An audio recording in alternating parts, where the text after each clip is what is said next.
وإلى مدين أخاهم شعيبا قال يا قوم اعبدوا الله ما لكم من إله غيره قد جاءتكم بينة من ربكم فأوفوا الكيل والميزان ولا تبخسوا الناس أشياءهم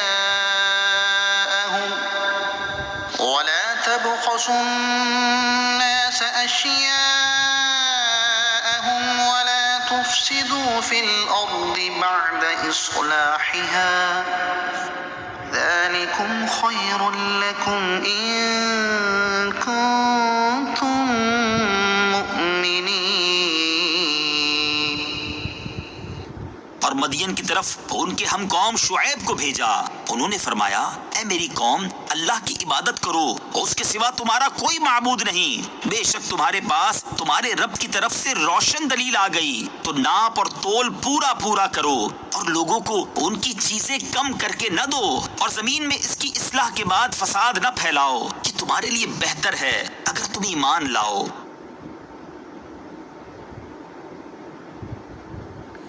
مدین حضرت شعیب علیہ السلام کے قبیلے کا نام ہے، اور ان کی بستی کا نام بھی مدین تھا۔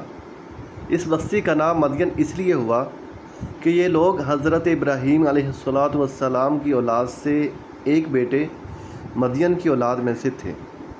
مدین اور مصر کے درمیان 80 دن کے سفر کی مقدار فاصلہ تھا۔ حضرت شعیب علیہ السلام بھی حضرت ابراہیم علیہ السلام کی اولاد سے ہیں۔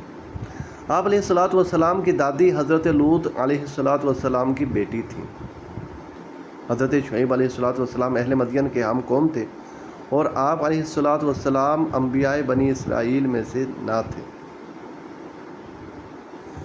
قد جاءتکم بینۃ من ربکم، بے شک تمہارے پاس تمہارے رب کی طرف سے روشن دلیل آ گئی۔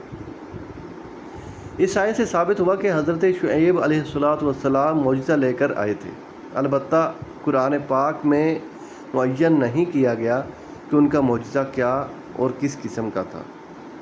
حضرت شعیب علیہ السلام کے معجزات میں سے ایک معجزہ یہ بھی ہے کہ آپ علیہ السلام نے حضرت موسیٰ علیہ السلام کو بکریاں تحفے میں دے کر فرمایا یہ بکریاں سفید اور سیاہ بچے جنیں گی، چنانچہ جیسا آپ علیہ السلام نے فرمایا ویسے ہی ہوا۔ فَأَوْفُوا الْكَيْلَ وَالْمِيزَانَ، تو ناپ اور تول پورا پورا کرو۔ حضرت شعیب علیہ السلام کی قوم میں شرک کے علاوہ بھی جو گناہ عام تھے، ان میں سے ایک ناپ تول میں کمی کرنا، اور دوسرا لوگوں کو ان کی چیزیں کم کر کے دینا، اور تیسرا لوگوں کو حضرت شعیب علیہ السلام سے دور کرنے کی کوشش کرنا تھا۔ حضرت شعیب علیہ السلام نے اپنی قوم کو ناپ تول میں کمی کرنے اور لوگوں کو ان کی اشیاء گھٹا کر دینے سے منع کیا، اور زمین میں فساد کرنے سے روکا، کیونکہ اس بستی میں اللہ تعالیٰ کے نبی تشریف لے آئے اور انہوں نے نبوت کے احکام بیان فرما دیے، تو یہ بستی کی اصلاح کا سب سے قوی ذریعہ ہے، لہذا اب تم کفر و گناہ کر کے فساد برپا نہ کرو۔ اس سے معلوم ہوا کہ بعض احکام کے کفار بھی مکلف ہیں، کیونکہ حضرت شعیب علیہ السلام نے اپنی کافر قوم کو ناپ تول درست کرنے کا حکم دیا، اور نہ ماننے پر عذاب الہی آ گیا، بلکہ قیامت میں کافروں کو نماز چھوڑنے پر بھی عذاب ہوگا، جیسا کہ قرآن مجید میں ہے کہ جب جنتی کافروں سے پوچھیں گے کہ تمہیں کیا چیز جہنم میں لے گئی، تو وہ کہیں گے، ترجمہ کنز العرفان، ہم نمازیوں میں سے نہیں تھے۔